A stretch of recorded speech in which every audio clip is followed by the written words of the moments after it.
Well, it is Toby from Walking Ibiza back again with some more herbs. Although I realised I shouldn't have called this Toby's herbs because lots of them are not herbs.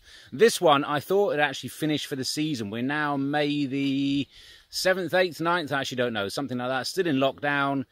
And I was just out for a walk with Cosmo just now and I saw them. I thought, oh my God, I've got to do a quick video on these. So these are quite difficult to see because they're small and it's not a herb. It's actually an orchid.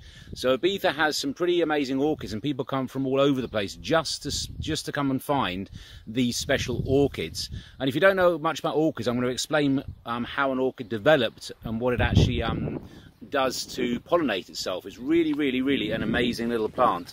So I want to show it to you here. It's this one. Let me get it in the shot here.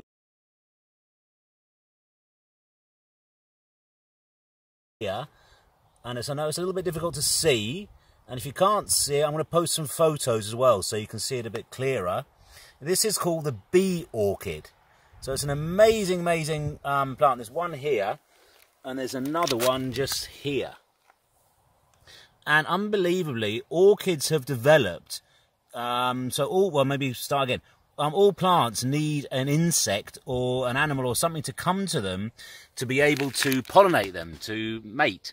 So what an orchid has done is it's mimicked an animal that will come to it and trick it basically into getting the nectar from it, the nectar from it, and then picking up the pollen and taking it off to another one. So it's really an amazing little plant. What it's actually done, you can see it quite clearly on this one, is the plant that it actually, the animal that likes to come to this is, I don't know if you can see what it is there, is the bee. So it's called a bee orchid. Here's one, they're mimicking one wing, and there's another one on the other side, and the bit in the middle is mimicking the back of the, I always get this wrong, the back of the female bee. So the male bee is flying along and it picks up the aroma that this orchid is creating. It looks down and it even sees that, oh my God, it is a female bee waiting for me to jump on board and make love to.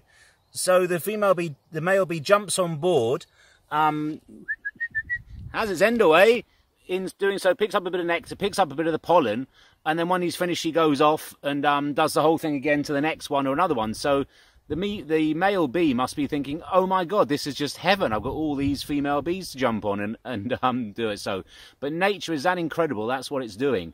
So yeah, an incredible orchid, and for it to have developed in that way is really quite mind-blowing to me. So that is the beautiful orchid.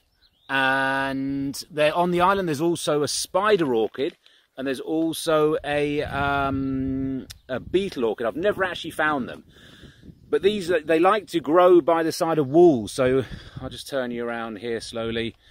Here you can see it's growing in the shade, so north facing. This is directly north facing, this wall is. So it's got the shade most of the day, and there's still a few left over. So if you're lucky out on your lockdown walks, look out and see if you can find a bee orchid and let me know if you find them. When you find them, I will always get really, really excited. And they grow on similar walls. This is also growing here. This is wild asparagus, which I'll tell you about in another video. So enjoy that, the amazing bee orchid. Take care.